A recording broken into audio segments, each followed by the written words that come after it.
Suck me!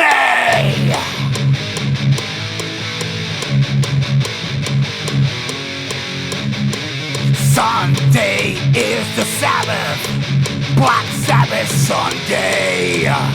Sunday is the Sabbath. Black Sabbath Sunday. SHMACKEMAGOB, people. It's Black Sabbath Sunday, and I'm starting the Ozzy reviews. Now, every Ozzy review has been blocked on YouTube from my Black Sabbath channel. You can't see them anymore. But thank God for BitChute, because I put them all on BitChute. And every first Sunday of every month is Black Sabbath Sunday. And I'm going to do videos like this. Try to expand on what I say, because back then YouTube would only allow 15 minutes, so I'd have to rush through an album.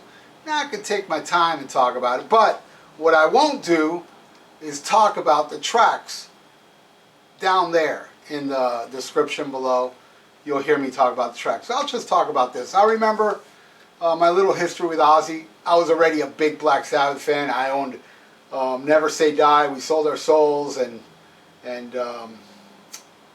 what was the other one? Paranoid. And I also owned Live at Last, which I bought in 1980. This was released in 1980 in Europe, but it wasn't released here until 81. But I already heard it in 1980. Thanks to my friend Ronnie, who's my friend's big brother, who used to always buy imports. He had Cheap Trick at Budokan before it was released here. He would always go out and buy imports, and this was one of them. So I would go to the house and he would crank this. I loved it. Then I remember Crazy Train, when it was released here. Crazy Train was all over the radio. And then the tour came with Def Leppard, and I was a huge Def Leppard fan at the time. I owned 1980. I don't think I played an album more than On Through the Night. Then 81, High and Dry, which they opened. It was the High and Dry tour, and I got there, man, and I was all the way up front on Pete Willis' side and Randy Rhoads' side. I was right there, man. So I'm so honored that I got to see Randy Rhoads at least once. They came down here again to open for Foreigner, and right before that concert, the plane crash killed Randy. Devastated me. And I went to that show anyway. I already had tickets, and not one mention of Randy or Ozzy at that show, and I was really pissed. You know, like Foreigner, none of them. Pat Travers took Ozzy's place. UFO played, which was awesome. But, oh, man, it was such a loss. And, you know, still, man, I still feel bad. How many? It's going to be like 40 years in a couple years that Randy's, and I still feel, God, man. You know, he was such an amazing, I mean, man, Randy Rhoads, man, I'll never forget when they came out and did I Don't Know. You know, when other guitar players use a whammy bar to go, wow, Randy would just bend that neck. It was that cream colored Les Paul. Oh, man, it was mind-blowing, man. It was just mind-blowing to see this guy live. And, you know, a lot of people think, you know, Randy, you know, was shy and laid back kind. Live, dude, he was an animal. He was very animated. He really went into it, man. And at least I got to see him once. But, man, I would have loved to see the Diary of a Madman tour. You know, even though Diary of a Madman, they only did Over the Mountain. Because on the Blizzard of Oz tour, they were already doing Flying High Again and Believer. So they only did 3 songs from it, which is a shame. And now Ozzy doesn't do anything from Diary of a Madman. But I digress. I'll get into Diary of a Madman next month, because that's band 2, and I'll expand on it on here. And I don't know what I'm going to talk about, but I'll figure it out. Anyway, this is a classic. This version here is from the box set, which you'll see me talk about in the... Because I remember I already owned the box set at this time. And the bonus disc on here, I'm not sure if it's this one or Diary of a Madman. Man, I should show it. Alright, here it is, the vinyl version, which is a bonus disc either on Blizzard of Oz or Diary. One has the DVD, and this is the live album. I'm telling you, man, I'm a huge fan. Huge fan of Tribute. I love Tribute.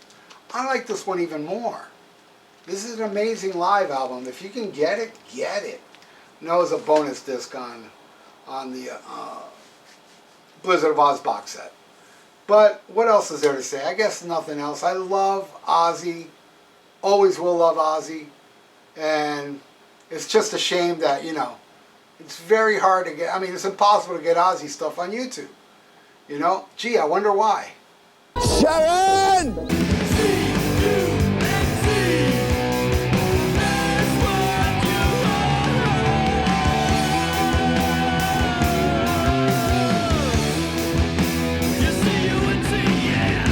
Anyway, thanks for watching, and please donate if you'd like. I got a PayPal below. I want to say hi to Wilson, and thanks for watching, everybody.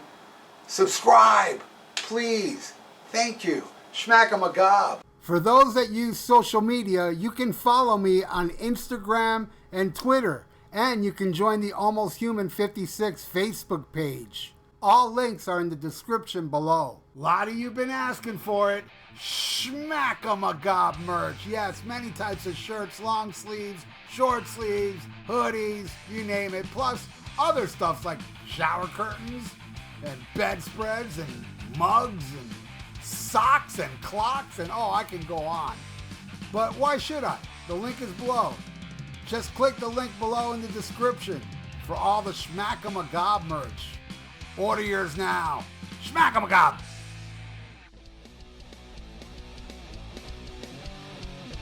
Hey, check out my podcast, The VIERA Vault, on Spreaker, YouTube, and iTunes. Subscribe. The links are below.